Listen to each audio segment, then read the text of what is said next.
Hey everybody, welcome to the show. Around the Nation right here. Jeff Waldorf here with you. Got a great show for you guys today on this Tuesday evening. This is great.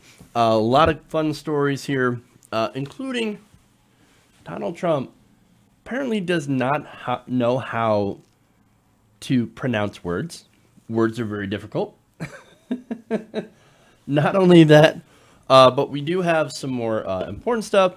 For example, Donald Trump's base literally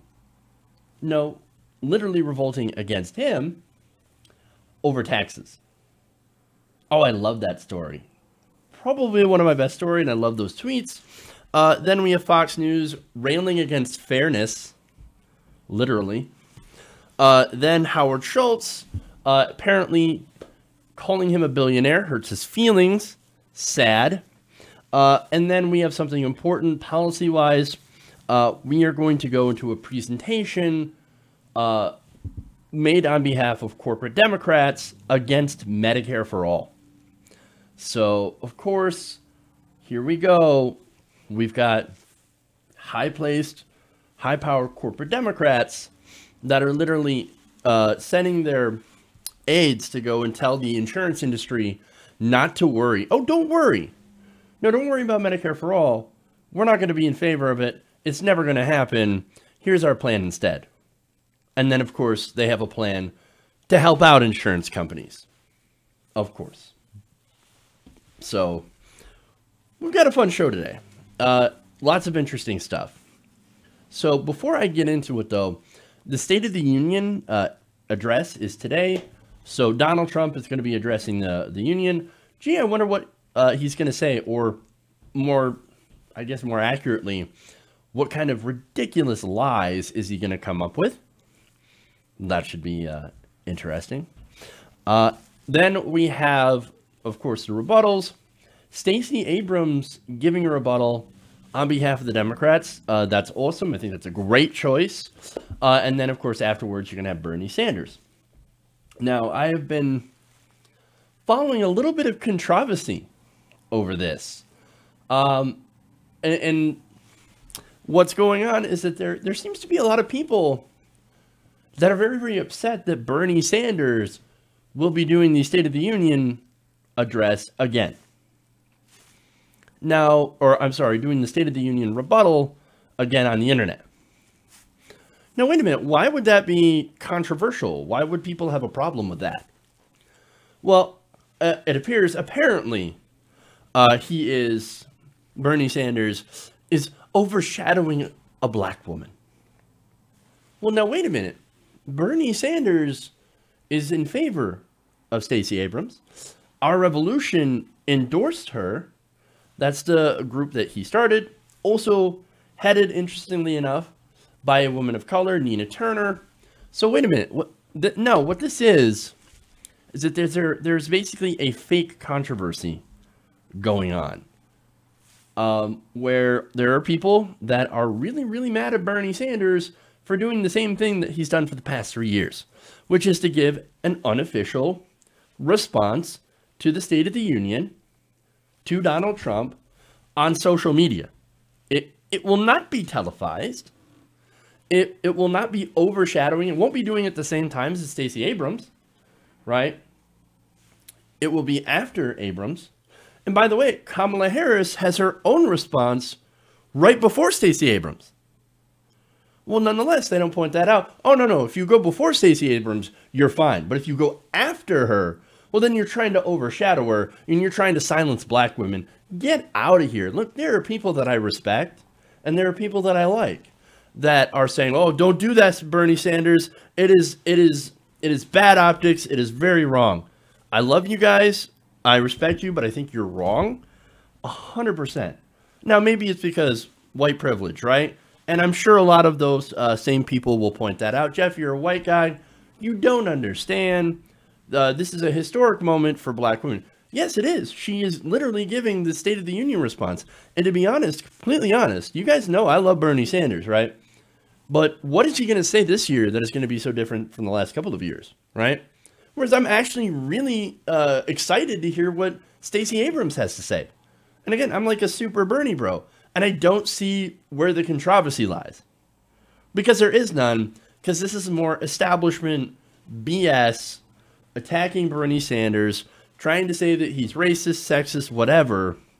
And look, some of those people who are also on Bernie Sanders' side saying he shouldn't do that, and saying, well, you're just giving them the establishment ammunition, and so it looks bad. But you got to understand, the establishment is going to come up with anything and everything to try to go after Bernie Sanders anyway.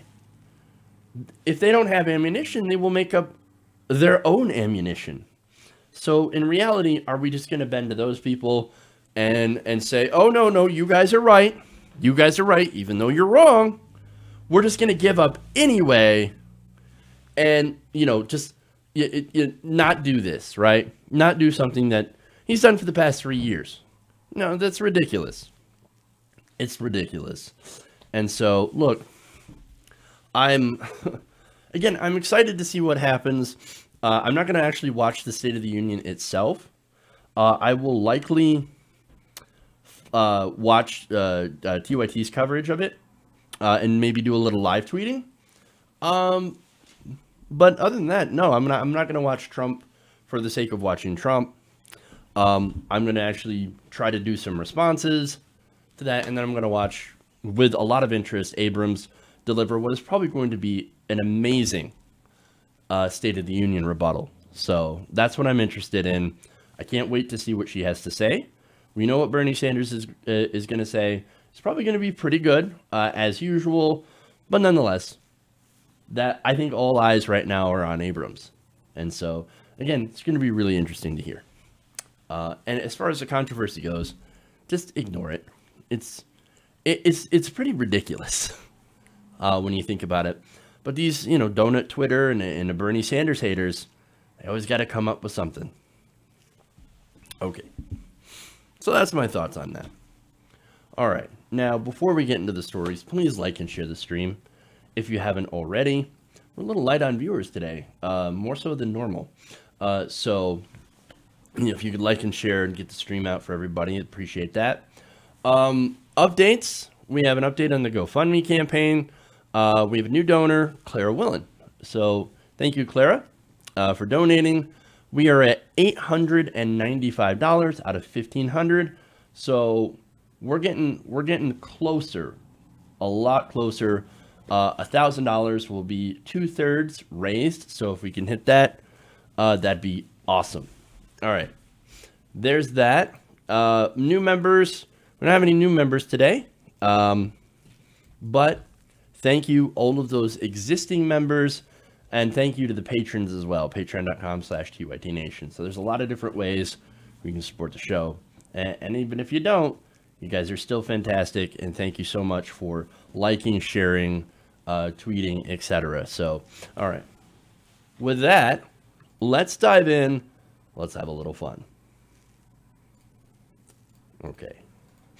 As soon as I find the right tab. Okay, here we go. Oh, yeah. You know what I forgot to do? I forgot to set up my buttons. That's all right. So, just gonna have to play it by ear. So President Trump has a war on intelligence, both the community and actual intelligence. Now, this, of course, has kicked off more White House leaks that slam the president for his, what's being described as his willful ignorance in the face of facts that do not fit his worldview. Now, recently, Time reporter John Walcott talked about that, and he had basically said to CNN's Brooke Baldwin that he had spoken with people who are high level inside the intelligence community about Donald Trump. And look, more accurately, they were speaking to him about how dangerous President Trump is. In fact, I want to show you video of that conversation, and then we'll break it down. Let's take a look. So well, you say that senior intelligence briefers are breaking 2 years of silence to warn that this president is endangering American security, what they say is willful ignorance. Can you explain to me exactly what they mean by that? So you say that senior intelligence briefers are breaking 2 years of silence to warn that this president is endangering American security, what they say is willful ignorance. Can you explain to me exactly what they mean by that? Well, I think you saw a good example of that earlier in the interview with Margaret Brennan on Sunday, which is that when he's briefed on something that doesn't square with his policy views or his personal views, he simply rejects it and goes his own way. And we've heard that time and time again on Iran. Syria is a good example. I mean, Ben Wiedemann is making a point the intelligence officials make, which is that the threat of ISIS is not measured in real estate terms. It's a global threat, and they're inspiring other people. And that's not the kind of thing that the president wants to hear.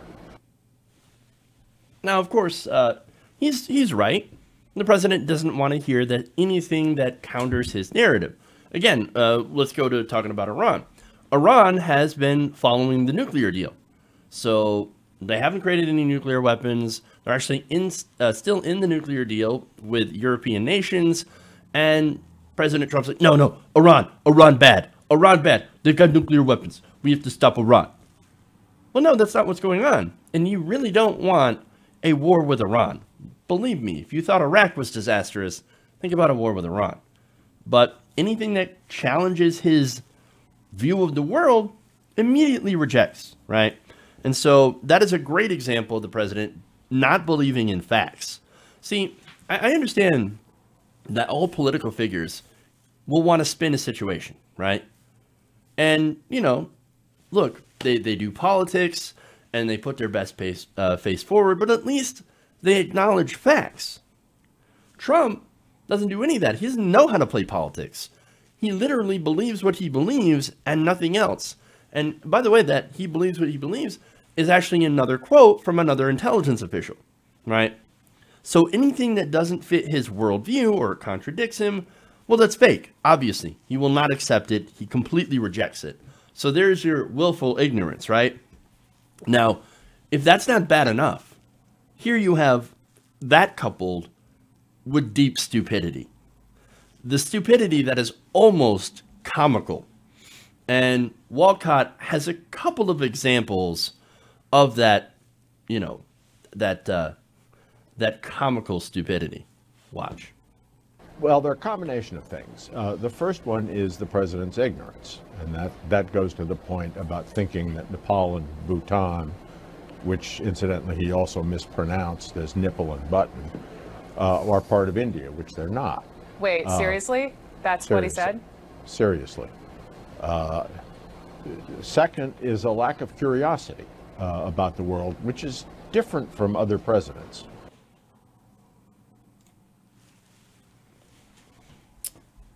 Nipple and button. Wow. Okay. Look, you know what? I wish I could say I'm surprised, but I'm actually not.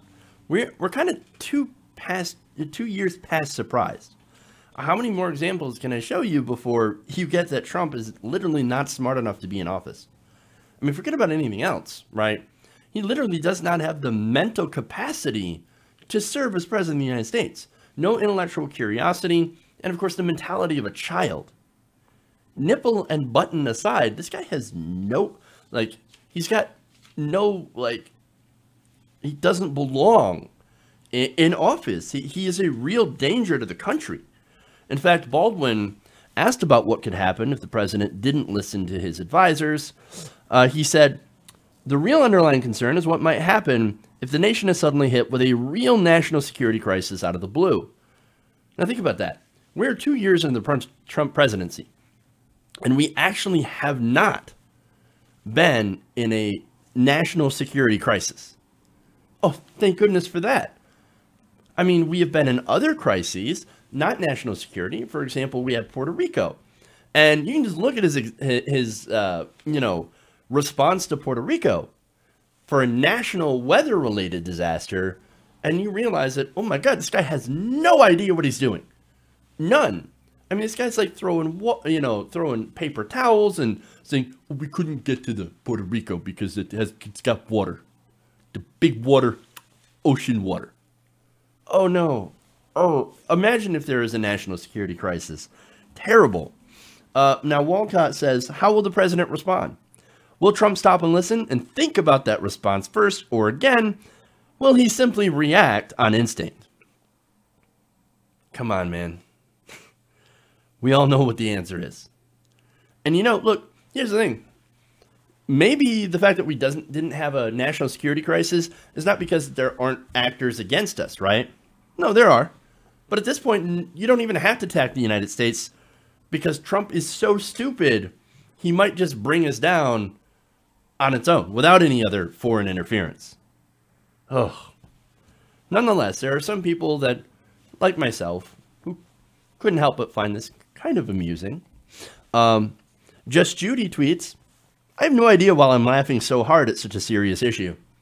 I can't help it. Well, maybe it's because if we didn't laugh, we would cry.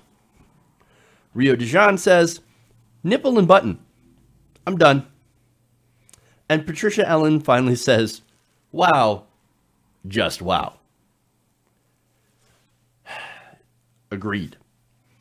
He's an idiot, and he might just be mentally unstable.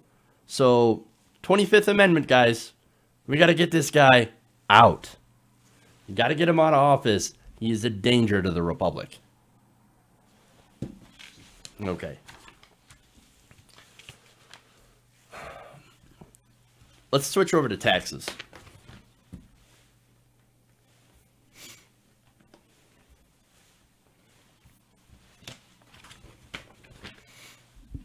All right.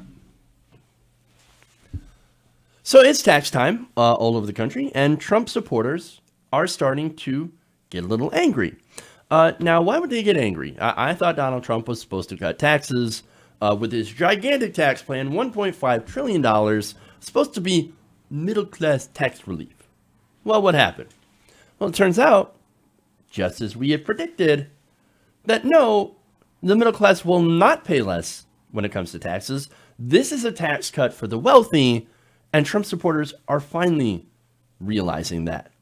Now, multiple supporters of President Trump over the last couple of weeks have taken to social media to talk about how they're getting screwed on their return thanks to changes in the tax code that basically have allowed the rich and corporations to save billions of dollars. Now, among other changes, the GOP tax bill capped deductions for state taxes paid to state and local governments. Now, it's not good if you live in a place that actually has state and local taxes. And the higher state taxes that you have, obviously the less that you can deduct, the more you will end up paying in. Now, not only that, but of course, they also increased the amount of money you have to donate to qualify for a charitable giving deduction, mainly benefiting wealthy people. Other changes include not being able to deduct moving expenses if you're moving across the country, for example, for a new job. Also alimony payments. And one of the most disastrous changes, actually, is that they reduced the mortgage interest deduction, how much you can deduct from that. Now, that is a tax break that benefits mainly the middle class and homeowners. So, look, that is disastrous. And they did all those changes so that they could hand out more money to corporations and the ultra wealthy. Now, of course, after they did their taxes, a lot of Trump supporters lashed out at the president, and I want to read you some of those tweets because it's awesome.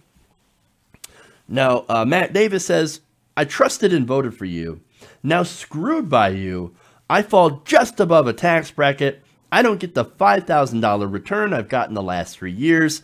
Money my family depends on us to start over. I serve my country honorably. I will not make the same mistake twice. Obviously, very, very unhappy. And again, eliminating the personal deduction as well, that hurt a lot of families. So, man, there is a lot of changes in the tax code that, deductions that actually benefited the middle class that no longer apply, that they got rid of. And of course, they had to get rid of as many things so they could cut taxes on the wealthy and corporations and bring the corporate rate down to 21%. And so they had to do that to get it through budget reconciliation. So, and of course they don't care because, look, the people that they were trying to serve are the rich. Now, there's more. Dennis Jordan says, I'm a Republican voter. Well, there's your problem. I just did our taxes. The GOP tax bill cost my family thousands of dollars this year in our return due to changes, thereby hitting us with the largest tax increase of our lives. We are middle-class homeowners, and you raised our taxes. Infuriating. The largest increase in our lives. Remember that come 2020, when Donald Trump talks about historic tax reform. There's more. Now, I am new at this. It says, I have to pay $2,000 more in taxes this year. What happened? I voted for you and thought you were fixing this, not making it worse. I thought I would get money back this year. Sad day. Apparently not. NYC Girl says, 2 hardworking New York City cops did taxes for years. We would pay more and get a refund at the end of the year to help pay debt. First time in 30 years we had to pay more in federal taxes. I'm disgusted. Joel Serbin says, POTUS, thank you for screwing the middle class with your tax reform. I've never in my life, I'm 49 years old, had to pay into the IRS until this year. We have a combined income of $150,000. The middle class voted for you. I will not make the same mistake twice. Actually, a lot of wealthy people voted for Donald Trump. So just keep that in mind. And of course, a lot of those same wealthy people ended up getting massive tax cuts. Jay Wright says, I just finished my taxes and we're paying an extra $4,000 this year since exemptions are gone. With a high deductible healthcare plan, this has not been a good year. I voted for you twice now. What's the plan? Well, it's pretty simple. The plan is take your money and give it to the rich. That was always a Republican plan. That was always Donald Trump's plan. Why do you think he spent the entire first part of his term trying to push for the tax cuts for the rich? Not for doing healthcare, not for building the wall. No, the very, very first thing he did is said, I want to lower my corporate taxes and the taxes of my donors. Because that was the whole goal of the Trump presidency. I just want to pay less. I want to save more money. I don't care about you guys. And now, of course, we're reaping the whirlwind. Now, there's another one here. Thomas DeLuca says, Trump, I voted for you, and I believe the things you were doing. Really? But you screwed us middle class with taxes. I can't itemize or anything.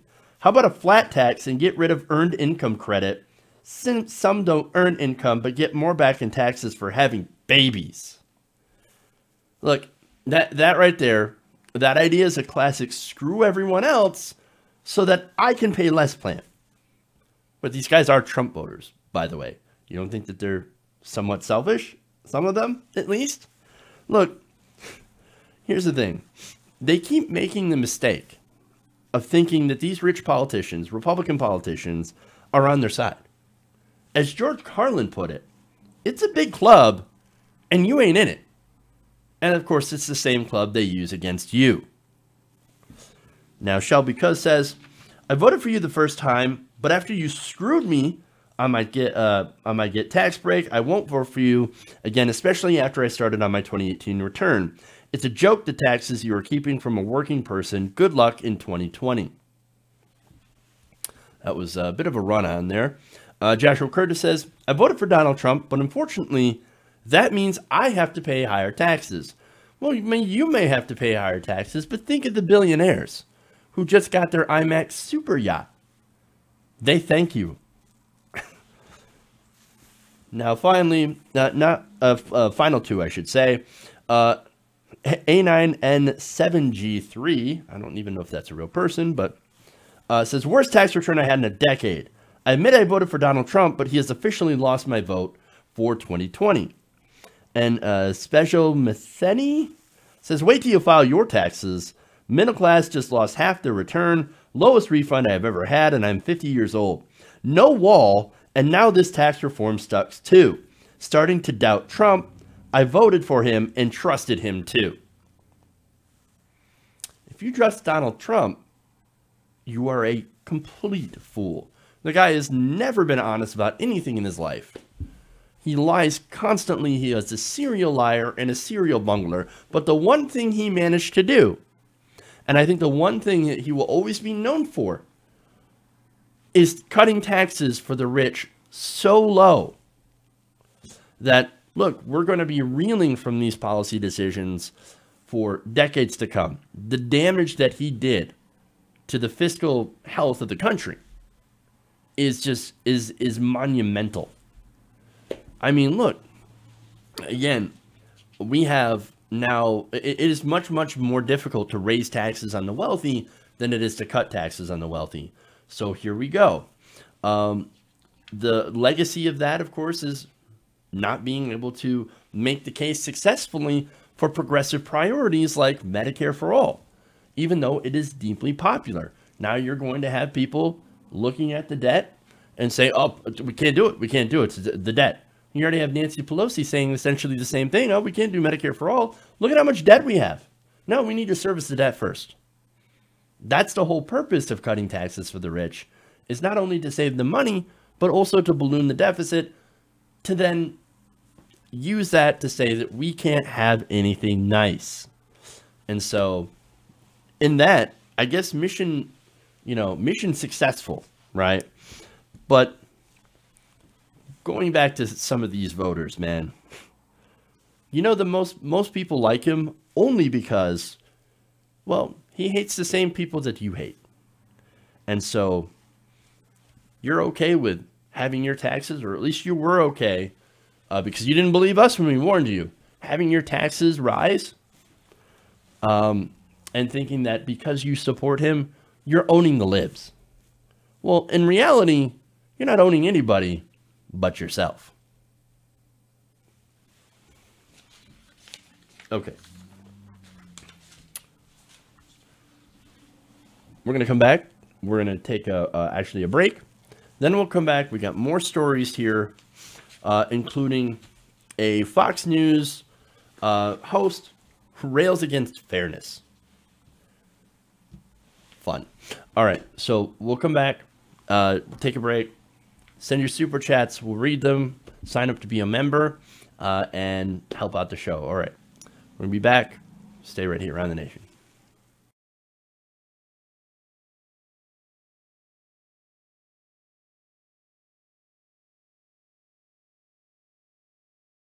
Well, they're a combination.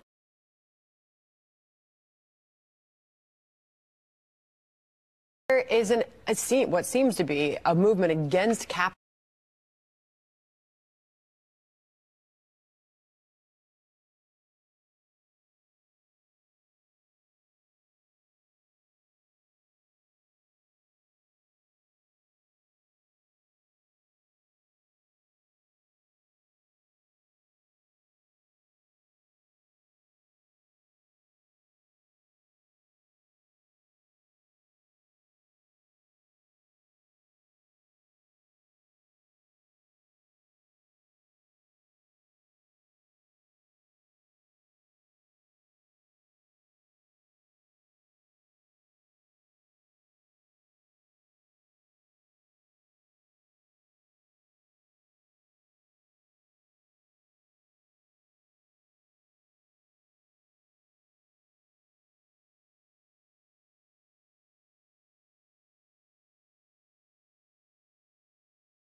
Hey everybody, welcome back to the show. Around the Nation right here. Jeff Waldorf here with you. I want to thank new member, the Searoth. Thank you for signing up. And Ronnie Lama Richardson says, here's another chip in for the camera. Thank you so much. I'm still not sure what kind of camera we're going to get, whether it be a camcorder or something else. So I've got some time to think about that. And I want to make sure we get the best camera possible. The most professional and the best that we can for the buck. But thank you for joining joining the rest of the donors and helping out with that camera. So thank you much. I appreciate that. All right. So let's see. Let's kind of dive into more stories here. Let's talk about Fox News versus fairness. I love that. All right.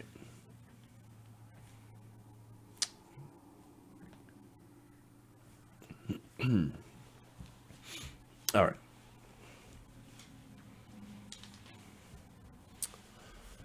So recently, a new poll came out showing that a massive majority of Americans want to raise taxes on the rich. In fact, according to this poll, 70% of Americans support raising taxes on people making over $10 million a year. Now, that poll is a Fox News poll. Now, that same poll found that people wanted to tax the rich and actually use it to pay for things like healthcare, infrastructure, and education. So all that stuff's really important. So naturally, the billionaires and millionaires on Fox News were horrified. Now, during a segment with Fox News' Sandra Smith and Bill Hemmer, conservative pundit Charles Payne had this to say, and I'm going to show you a video here first with Hemmer and Smith talking about that poll, and then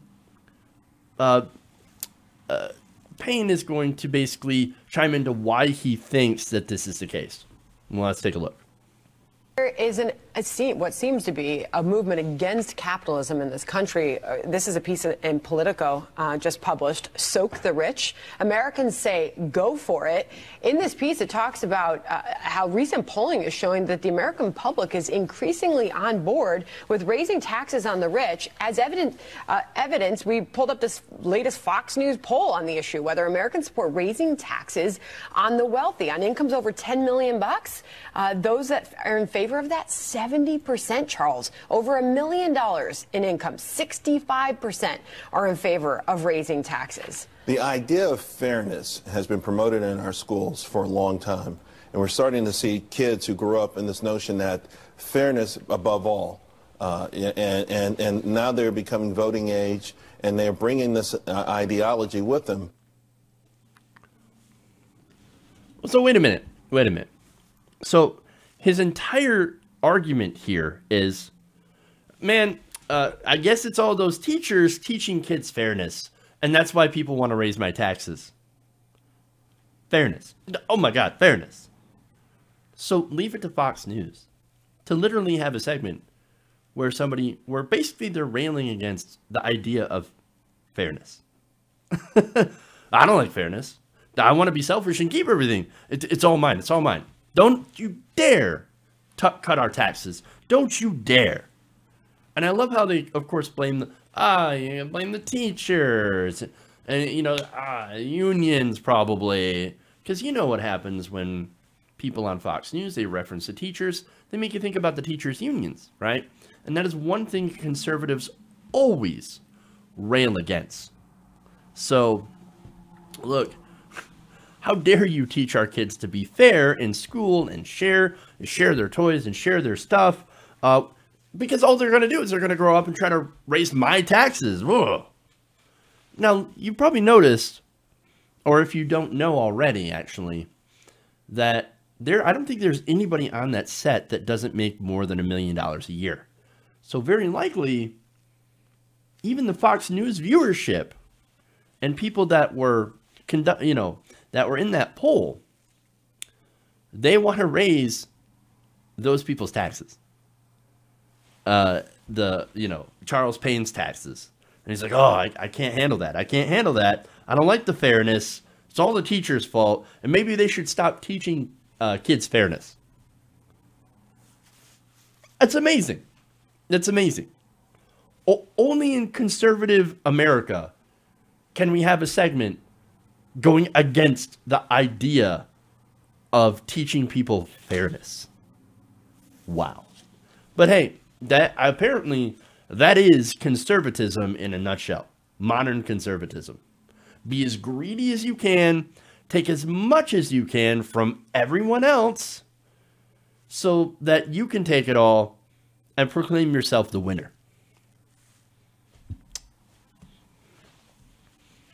American conservatism. Okay. Moving on.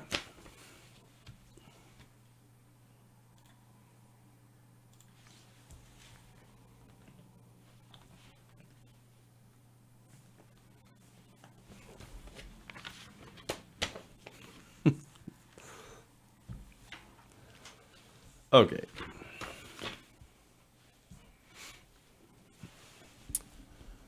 So ex-Starbucks CEO Howard Schultz is very, very upset. He wants you to stop calling him a billionaire. Well, now that's weird. But let me give you some details here about what this human dumpster fire of a campaign is trying to advocate for. For one, they are advocating for lowering or keeping corporate taxes fairly low and actually servicing the debt by cutting so-called entitlements. So this is to show you what Howard Schultz is actually running on. So now as far as the billionaires thing, now in doing this, he actually does address the issue of money in politics, but he wants you to make sure that you don't use the word billionaire because it hurts his feelings. In an interview with CNBC, the former CEO appeared to take a personal offense at being described as a billionaire. He said that people should instead use the term people of wealth or people of means.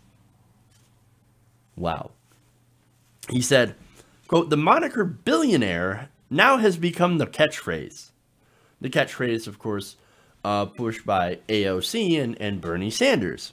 He said, I would rephrase that, and I would say people of means have been able to leverage their wealth and their interests in ways that are unfair. Now, look, he's actually correct on that point. People like Howard Schultz. Now, Howard Schultz was a massive Democratic donor. So now, of course, he left the Democratic Party. He's now running as a quote-unquote centrist independent because he feels that the Democratic Party has gone too far towards the people. Now, he'll say, oh, and they went too radical left. But really, the Democratic Party, specifically people like AOC, Ilhan Omar, and some of the others, Ro Khanna, all these great progressives, Bernie Sanders, have actually gone towards the people. And policies like Medicare for all, which has 70% approval among the American public, 84% approval among Democrats.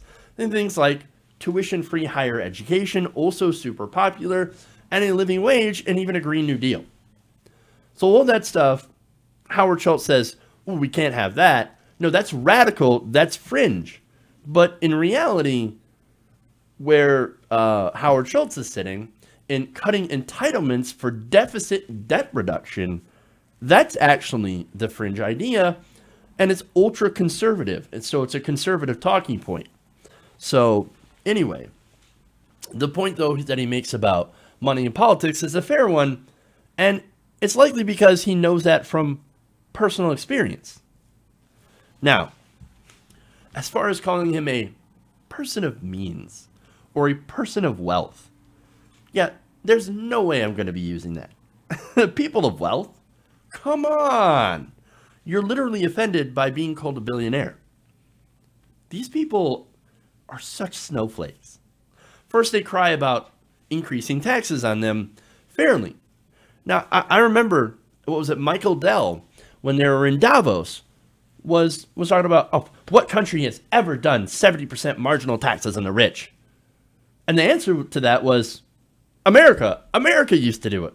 And guess what? When we tax the rich fairly, with marginal tax rates, that doesn't mean taxing all your income, marginal, right? Which means anything over, back then it was $2 million, now AOC has been talking about, and a lot of progressives are talking about $10 million, right? So anything over $10 million gets taxed at a higher percentage, at 70%. So these billionaires, though, they're crying about it because, oh my God, you're taxing me fairly. When was that ever done? In America. During the most prosperous time of American history. And you don't think there's a correlation?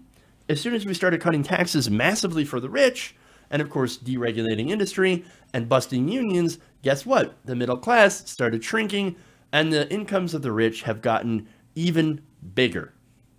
So that's a bit problematic. But no, these guys, they're acting like the victims. No, the world's billionaires hold more wealth than the bottom half of everyone. These are just a few hundred billionaires that hold more wealth than pretty much the entirety of half of the world's population. 3.7 billion people.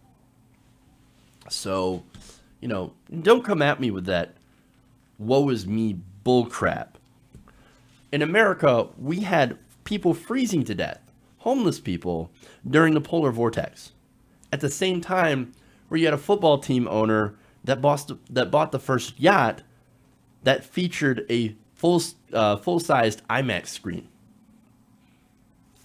Get out of here. No, the whole purpose of Howard Schultz running is to protect his wealth and privilege from taxation.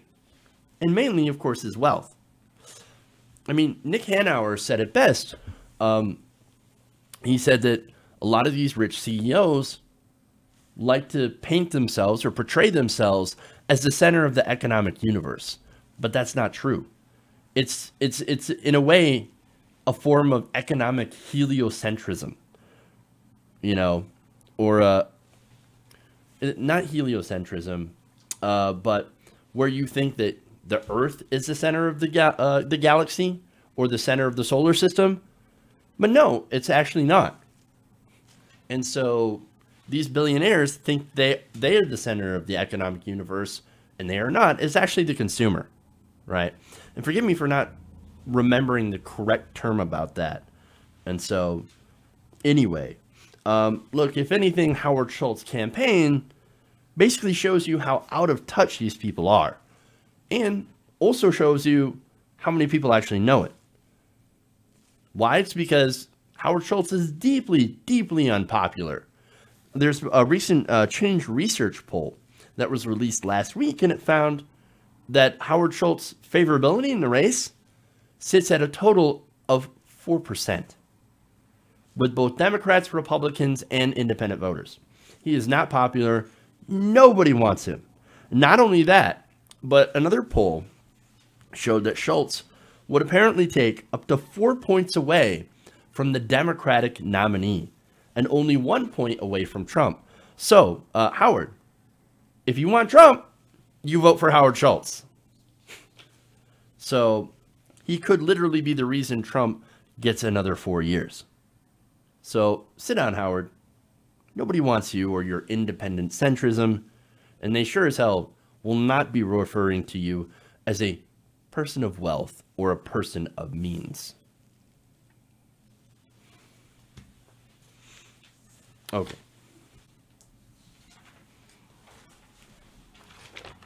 And yes, it is geocentrism. I don't know why I got that confused. I just could not think of the correct term, but thank you for correcting me. Okay. Anyway. Last story here, and it's a big one.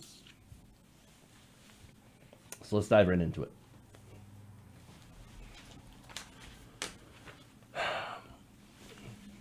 So Medicare for All as a policy is extremely popular with the American people, and especially among Democratic voters. However, unfortunately, we have politicians who are very, very resistant to the idea of Medicare for All, whether it's because they believe in conservative narratives or they're taking money from the health insurance industry, or maybe a mix of both. Now, one of those politicians is Nancy Pelosi. Now, Pelosi is still deeply opposed to the plan, while she's talking at least about looking into the possibility of maybe someday, eventually, down the road, about 10 years, at least 10 years, or 20 years, or 40 years, getting Medicare for All. Now, recently, there's an article by Ryan Grimm in The Intercept. It's a great article that discusses how an aide for Nancy Pelosi had recently went to a meeting with health insurance executives. Now, in that meeting, that aide basically pledged that the Democratic Party will continue to fight not for Medicare for all, but against it. Shocker. Now, he writes, Pelosi advisor Wendell Primus detailed 5 objections during this meeting to Medicare for all and said the Democrats would be allies in the insurance industry in the fight against single-payer health care, and instead pitched the insurers on supporting Democrats' efforts to shrink drug prices. Now, how they would do that, of course, is that he presented some possible policy initiatives that the pharmaceutical lobby is against, but that would actually help insurance companies.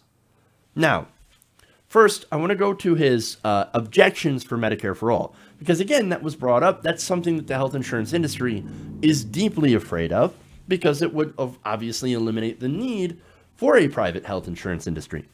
Now, the objections that he laid out were, quote, the cost. Well, that's interesting. Opposition, stakeholders are against, creates winners and losers, and implementation challenges. Well, now it's funny that you want to talk about the cost, right? Well, the cost would actually be cheaper than our healthcare system, which in about 10 years, our current spending, if we don't change the system, will amount to about $50 trillion over the next decade, or about $5 trillion a year. Medicare for all is projected to cost $32 trillion over the next 10 years. That's $3.2 trillion a year, and it's a massive amount of savings of nearly $20 trillion. That is a lot of money, right? So how can you not afford something that is projected to cost less? That's the question. Apparently, they don't quite understand the answer, and they're basically willfully not believing any of the studies that show that a Medicare for all system would actually save so much money. Now, there's more. Opposition, right? So one of the reasons that they don't want to do Medicare for all is opposition. Oh my God, Republicans are going to be opposed to it. Yeah, and? So the Republicans were already opposed to the ACA. They got 0 Republican votes. None. So, yeah, tell me about opposition, right? Now, but it's not just Republican politicians. Of course, you have the donors that are against it as well, specifically donors to corporate Democrats like Nancy Pelosi. So not only that, but you have other corporate Democrats that are also not in favor of this because, again, they have ties to the health insurance industry and get a lot of campaign donations. So there's that. Now, there's also stakeholders, of course. Now, those stakeholders are insurance companies, which, of course, are against it. Now, the rest creates winners and losers. Well, that's a conservative talking point. And, of course, talking about implementation. That's not a good reason to oppose single payer. Oh, it'll be hard to implement. Really? Any new program, any new ambitious, bold program is going to have some challenges in implementation. I mean, did anybody forget about the ACA? That was a train wreck for the first year. Republicans hammered Democrats on that because the website wasn't working.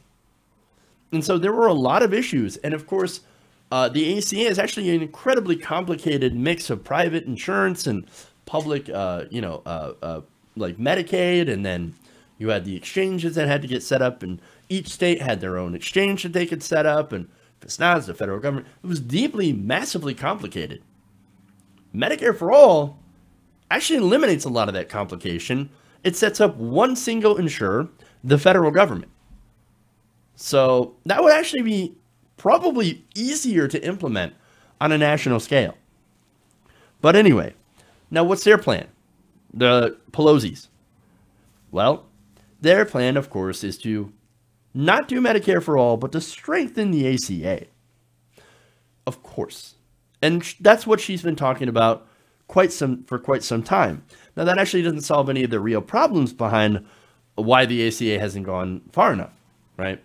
Now, still, Henry Connolly, spokesman for Pelosi, said that the assessment of single payer was not related to any deal making with the industry.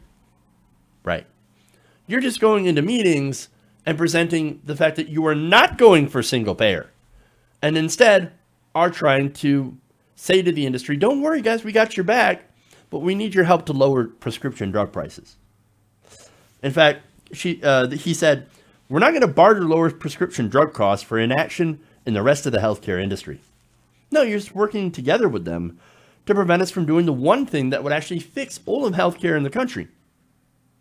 So, now, of course, instead of actually fixing the problem, we're going to get platitudes, and we already are, like, oh, let's fix the ACA and let's lower prescription drug prices.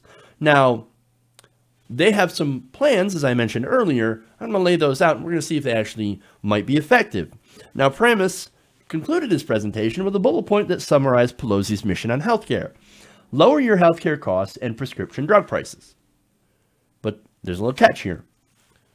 The you doesn't actually mean you. It doesn't actually mean the average consumer. The average person who might not be insured and actually has to go and pay out of pocket for prescription drugs. No. The audience, remember, was executives from Blue Cross Blue Shield. That entire presentation was meant to lower the healthcare costs and prescription drug prices of the insurance company executives, of the companies themselves. Grimm points out that this puts, naturally, Pelosi and the insurance industry into perfect alignment, and that saving money for the insurers is the policy goal. Now, wait a minute, you might ask, won't that help consumers? Won't that help the public, average people? No. Grimm notes that even when insurers have been able to negotiate lower prices for their own customers, that has done little to shrink the list price of drugs for the public. So it only benefits insurers and doesn't actually help to make drugs more accessible to everyone else. So great, you're only helping people with insurance. Now, as I said, there are some pieces of legislation that Pelosi wants to put out that she thinks might help with the insurance companies' cost for healthcare, or prescription drugs. The first is the CREATES Act, and it would make it easier for generic drug companies to get access to a sufficient quantity of medications needed to produce generics. Now, generics are often cheaper, so maybe that will have some sort of impact. The second measure addresses what's known for pay for delay, in which a drug company pays a generic manufacturer to not produce a generic version of an expensive drug. The Democrats under Pelosi want to ban that practice. Okay, that's not bad. The third revolves around the issue of evergreening, which is a pharmaceutical industry practice of extending patent protection for a particular drug through a variety of different practices. Democrats want to restrict that to encourage cheaper generics and make sure that they make it to the market faster. Now look, these are not bad. These are decent incrementalist reforms. But you know what's missing? Importing cheaper drugs from Canada and allowing Medicare to negotiate drug prices with pharmaceutical companies. The politics, these policies are okay, right? But it is more incrementalism, right? These are more incremental steps that might lower it a little bit, but won't actually solve the real problem behind this. And look, the insurance companies are obviously going to make more money as well because they can pay less for those drugs. So it's going to help the insurance companies, I think, more than anything. So, but now let me get to why they're against single payer so much. Now, Grimm writes, Primus like Pelosi is well known to be a deficit hawk, and both of them subscribe to the argument put forward by the late Pete Peterson that the debt and deficit are among the gravest threats facing the country. Now, Pete Peterson, I've talked about him before. He spent his entire life pushing for major cuts to Social Security and Medicare, and spent millions, possibly billions of dollars funding think tanks and buying politicians willing to drastically cut those programs in the effort to privatize them. This is where the corporate Democrats are. This is where they've gone wrong. They've internalized Republican propaganda on the debt. They literally believe that on economic matters of spending, like tuition-free public education and single-payer healthcare, that Republicans are right. That we just can't afford it. that we have to do austerity for the people because, well, I mean, we just have to. We just don't. Republicans are right. Republicans are right. I mean, this is what we're doing here. This is what the corporate Democrats believe. Now, that's just not true. That's not how the government works. It's an excuse to use to basically privatize public goods in order to make private corporations money. Now, Stephanie Kelton said, you know, a lot of great things on this. She's been a proponent of MMT, that's modern monetary theory, which actually explains how the government spending actually is supposed to work. She said that the government can afford any new program it chooses to fund. The limits are in the real economy. If producers can't keep up with the additional demand, inflation will result. She also said that the federal government, as the issuer of the US dollar, can create all the money that is needed to guarantee health care for all of its people. It's the rest of us who merely use the dollar who have to worry about costs and where to come up with the money to pay a huge medical bill when our private insurer refuses to cover the cost of care. You know who agrees with Stephanie Kelton? The last two Federal Reserve chairs, Alan Greenspan and Ben Bernanke.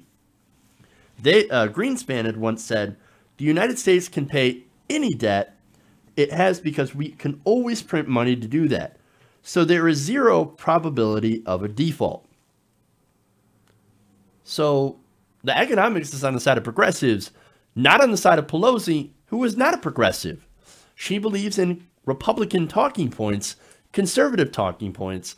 She believes that we cannot have these new things. We cannot do Medicare for all because we must service the debt instead. And we must eventually cut Medicare, Medicaid, and Social Security to pay for it. That's Pete Peterson, and she subscribes to that theory. So they have internalized Republican talking points and also take money from the industries that Medicare for all would eventually eliminate. That's why she's never going to be for it. Not in 20 years, not in 100 years. Even though the vast majority of Democrats want single payer. This is a winning issue for voters, but it's a losing issue if you're a politician who continues to take money and to serve the donors. And that, unfortunately, is Nancy Pelosi. Okay. That's it. That's all I got for you guys today. Thank you for going around the nation with me. Thank you for supporting the show. No new anything. So on the camera fund or anything like that. So I'm going to let you guys go. Thank you for tuning in. Thank you for likes and shares. Appreciate it. Thank you for the donations, the super chats. Please become a member, support the show, or sign up to be a patron, patreon.com/TYTNation. Thank you guys. Love you. And remember, change begins with you. Good night, nation. We'll see you guys later.